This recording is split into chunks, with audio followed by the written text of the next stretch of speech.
Kasi mga ka-clear, medyo umingay ito si Miss Lovely Granada. Dahil si VP Sara mismo ang hinamon niya sa debate. Pero, hindi siya ang umalma. Hindi si VP Sara ang umalma. Ha? Yung mga kampon niya, ang naalarma. At sila ang nagsasabing, sino ka? Para makadebate ka. Bakit? Kung magaling naman yung idol nyo, kahit sino pa yan, papatulan. Kung magaling yung kadebate, at meron namang sinasabi, wag naman yung puro, naghahamon ng debate, tapos matatalo rin pala. Wag naman ganun. Yung debate na alam mo na may laban ka naman. Diba? Kung maghahamon lang ng debate, tapos alam mo naman yung mahamon sa'yo, walay-walay lang din. Wag mo na talagang patulan yun. Diba? Yung mga cloud chaser, wag nyo lang patulan. Pero pag alam mo na, diba? Mga cloud chaser lang, wag lang patulan yan. Yung gusto lang na sumikat, diba? Na lahat na lang ng hamon, debate. Diba? Okay, ano ba yung cloud chaser? Someone, typically on social media, who desperately pursues fame, attention, or influence by associating with popular figures, creating drama, or latching onto viral trends. Yon. So, hindi yung cloud chaser lang siya. Huwag na. Pero, mga the likes of Lovely Granada, ang sabi niya kasi, nahamon yata siya ng ibang mga kadebate, mga DDS na debatehan. Ang dami-dami daw nila. O di, para isa na lang daw, yung vice presidente na ang madebate niya. Yung poon nila. Diba? Hindi, at least ito, mukhang hindi naman churi-churi lang to, mga clear. Talaga namang may laman. No, may sustansya to. But anyway, pakita natin muna to, mga clear, ha? So in your lives, there will be a lot of adjustments that you need to make. You need to have a plan A, a plan B, a plan C. Because your lives, you do not control your lives. Your lives is under a magnificent God. He will put you where He wants to be in His time and in His will in His time. So in your lives, okay naman na. Bakit inuulit-ulit ko panoorin, wala akong maintindihan talaga. No. Ibig niya sabihin, di daw natin hawak ang buhay natin. Talagang tinagalog na lang, no? Di daw natin alam kung ano mangyayari sa buhay natin. Diba? Sabi nga ni Michael Powa, mukhang kung di naman niya destined na maging presidente, talaga naman destined na, ha? Yun ang pinag-iisipan nila. Kaya kailangan talaga makadebate to, mga ka-clear. Kailangan talaga makadebate ng taong may sustansya. Taong may panghahawakang ebidensya or facts. Hindi pwedeng hamon lang ng hamon ng debate, ha? Huwag ang puro kayo hamon ng debate, tapos pag natalo kayo, iiyak-iyak kayo dyan, ha? Huwag ganon. Dapat preparahan. Lagi mag-prepare at huwag gagamit ng ad hominem. To a public debate. Tell us the context of that. Ano ba yung kwento doon? Actually, so I've been making contents and I've been reacting to issues, right? So the DDS vloggers have been, telling me, have a debate with me. They've been challenging me incessantly to have a debate with them, but I'm just... So mag-isa lang ako, and then marami sila, and I have my job outside social media, so I can't really have a debate with them one by one. So I said, okay, I'm gonna have Sara Duterte instead. Instead of you vloggers, I'm just gonna face VP Sara Duterte. Para isahan na lang. Okay. So ayun.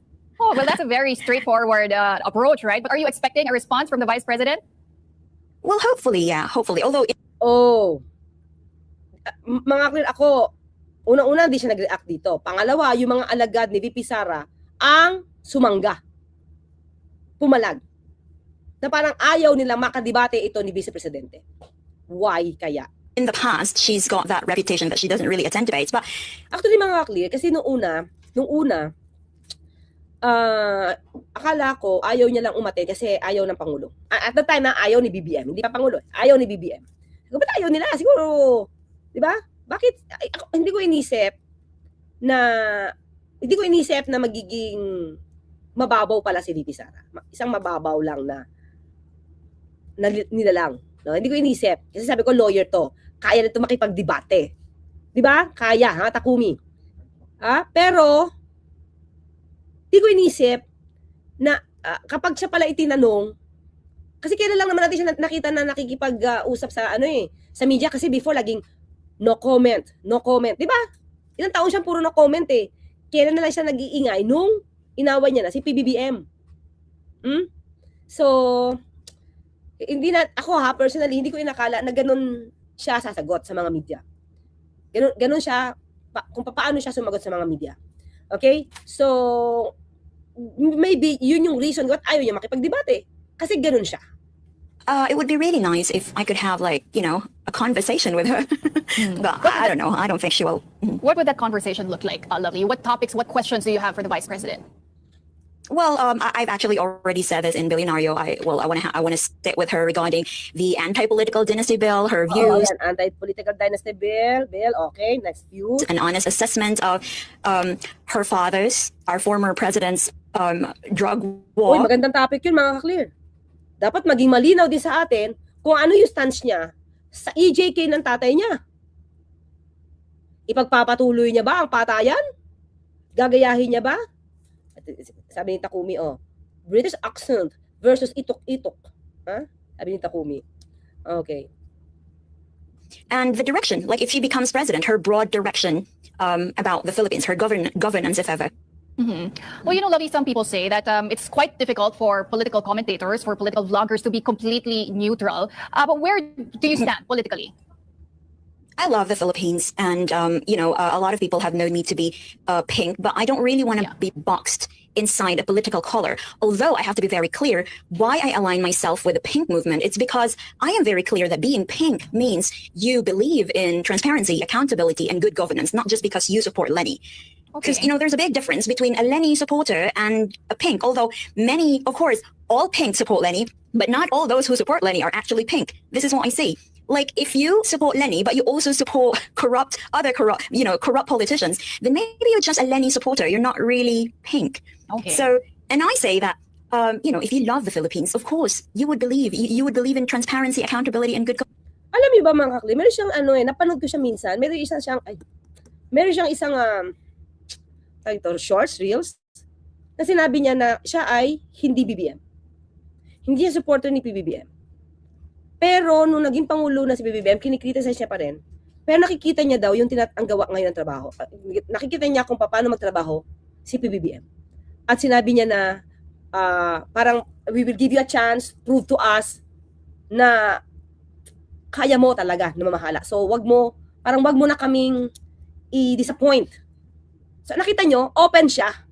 Open siya sa ginagawa ngayon ng Pangulo kasi may nakikita siyang difference. At kanina na-interview siya. Ang sabi niya kung bakit nilalabanan niya ang ginagawa ni Vice Presidente is because ayaw niya nang bumalik. No? Mawala muli ang decency sa governance. Ayaw niya na yun. Diba? Kaya masasayang lang daw kasi yung parang pinagtrabahuhan kung mapupunta ulit tayo sa pamumuno ng isang Duterte. Yun yung sabi niya kanina. Diba? So nakita niya, kasi sabi niya open siya eh. Nasa pink siya because she wants transparency, accountability. But it doesn't mean na, kumbaga, nandun lang siya sa isang box na pink at para kay Lenny. Maybe she can be for Lenny, but not really for Lenny lang, but for the pink movement. So that's why open siya sa pamumuno ngayon ni Pangulo dahil nakikita niya kung ano ginagawa ng Pangulo. Diba? So, pero wala siyang loyalty kahit kanino. Ang loyalty niya ay sa Pilipinas. Okay? So, mga Kli, sinabi ko sa inyo kanina, diba, hinamin niya ng debate, pero ito kasi yung dahilan, mga Kli. Wait lang ha. Kung bakit niya, sabi niya, kasi tinanong to sa kanya, bakit mo hinamon? Ayan na. I am a Filipino citizen. Sabi niya, bakit kahahamon? Sino ka ba? Parang ganun yung tanong eh. So, ang sagot niya dito, I am a Filipino citizen challenging her to debate with me because I am one of the people that she's serving. So, ngayon, syempre, nag-alburuto ang mga DDS. Mga ka-clear. So, nakita niyo ba kung ano mga sagot? Ito. Pakita lang natin. Yan, no? Sa totoo lang, malayong mas believe ako dito kay galing ito kay Northern Exposure. Dito kay Miss Lovely Granda. Decente at intelligente sa kanyang mga arguments. Kumpara dito sa toot, toot, toot, toot, na person with disability of PWDB, Rowena De Gucci. Ana? Galing po yan kay hindi sa ating galing yan, kay Northern Exposure. Okay. Sabi niya kasi dito, ito sinabi ni Atty. Rowena Gonzon. Puro ingay at hamon si Lovely Granada.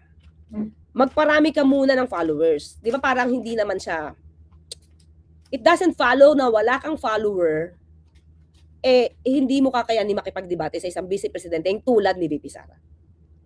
Diba? Ibig sabihin, may naghahamon, legit naman yung hamon niya, pero yung mga alagad muna ang sumasangga. Alam niyo yun? Sinasanggahan para hindi makalapit. Hindi makalapit doon sa gustong debatihin. Kopya lang ng idol mong si Risa Ontiveros.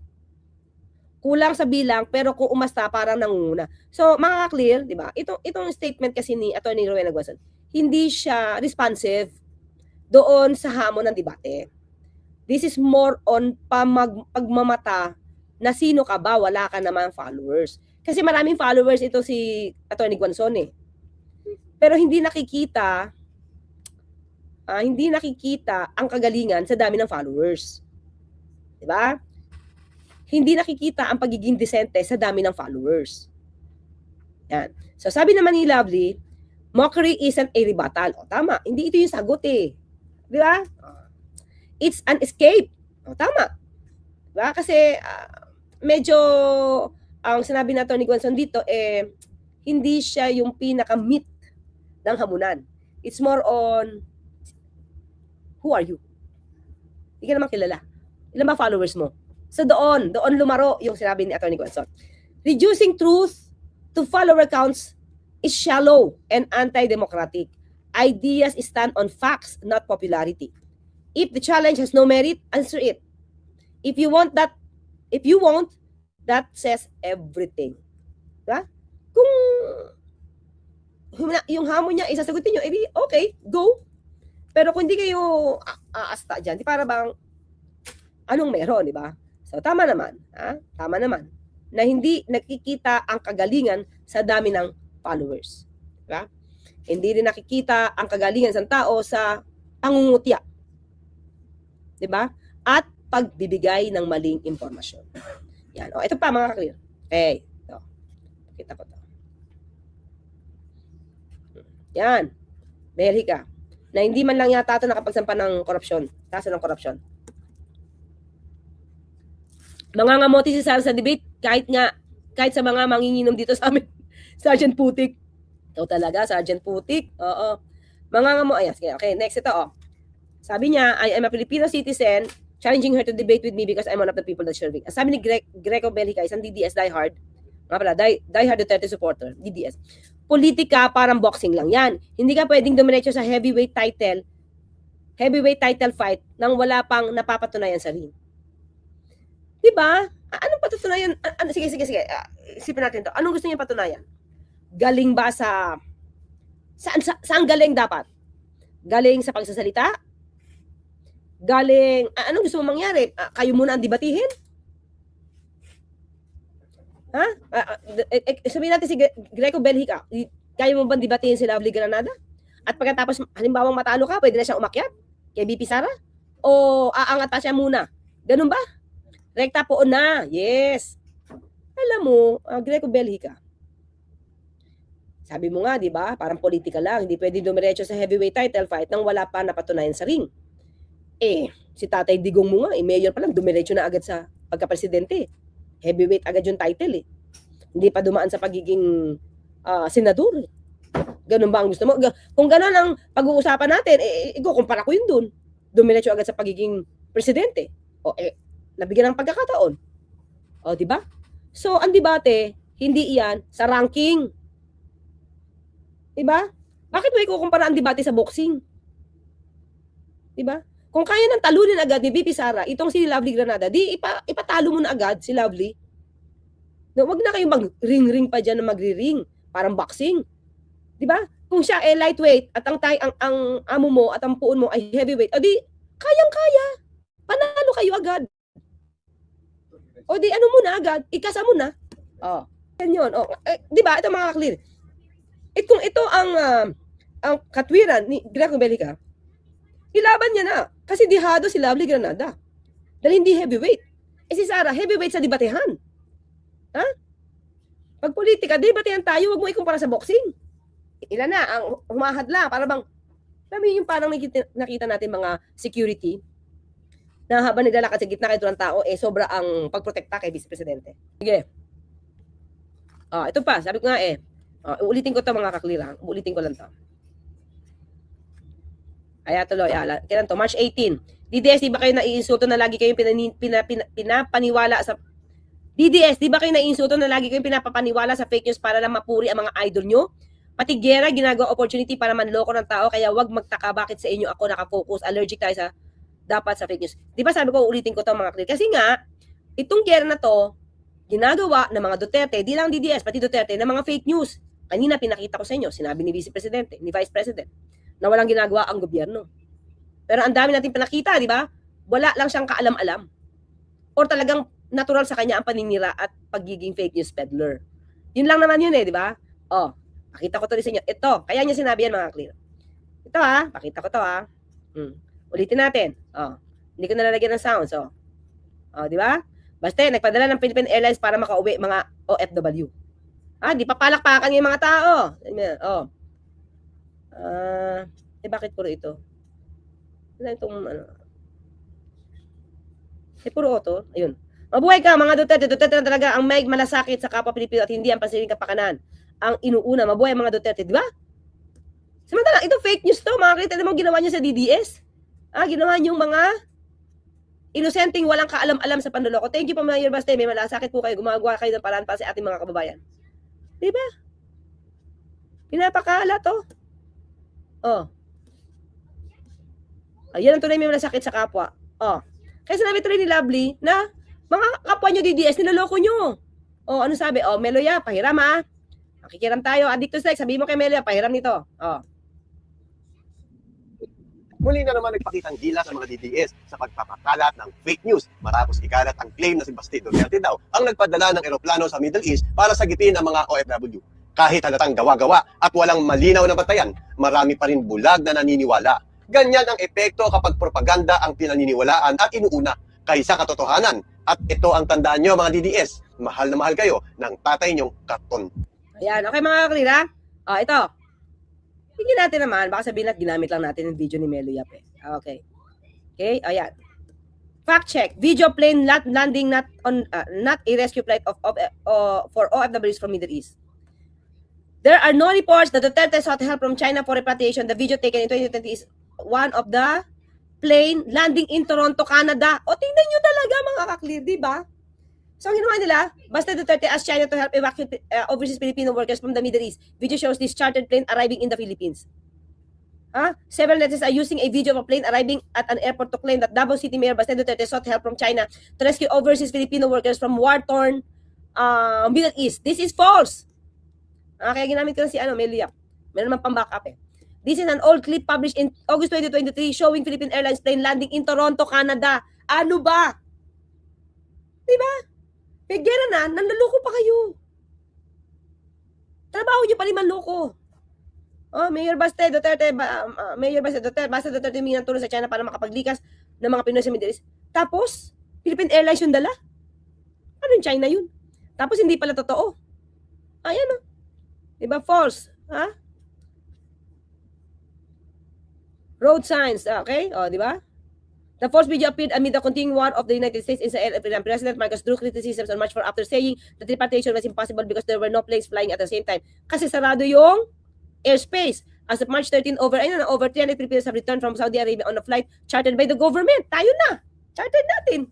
As of writing the video shared by the TikTok user, 1.2 billion views. Tingnan mo yung kalokohan nila, di ba?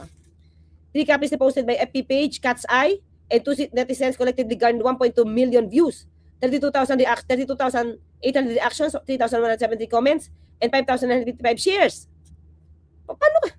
Paano magiging ganito klase ng pamumuno sa Pilipinas, mga kakli? Diba? So, ang tanong dito, mga kakli, ito pa. Pinak-check na rin po ng Rappler yan. So, ang tanong natin, kasaba, mga kaklir, itong si Vice Presidente sa debate. Dito, kay Miss Lovely Granada. Tingin nyo ba? Kaya? Kung paano magsalita si Lovely Granada, wag na sila magsalita. Magbisaya na sila pareho. Kung hindi komportable, halimbawa si VP Sara, sa ganitong klaseng accent. Hindi sila pareho ng accent. O pareho na sila magbisaya. Pareho na magdebate sila sa mga issues. Kasi gusto naman niya maging presidente. O di, tatanungin siya, di na siya didebatin, tatanungin na lang siya kung ano ang mga gagawin mo. Di ba? At papaano mo, di ba? Papaano mo lalabanan, dapat tinanong siya, paano nyo pa mapapahinto yung mga fake news peddlers nyo? Yung mga troll armies nyo? Well, anyway, mga clear, maliban dyan, baka naman meron ding ibang bansang tumutulong para magkaroon ng fake news. Alam naman natin, binanggit ko na sa inyo, mismong to si Nico Valdivina, nakapag-research na may ibang bansa ang kanilang networks ay nagpapakalat ng fake news laban sa Pangulo at laban sa gobyerno patungkol sa West Philippine Sea. Binabaksak, no? Ang ating Pangulo at gobyerno, inaangat yung kanilang paboritong politician. Ha? Yung mukhang magsasagip sa kanila sa 2028 pagdating sa West Philippine Sea.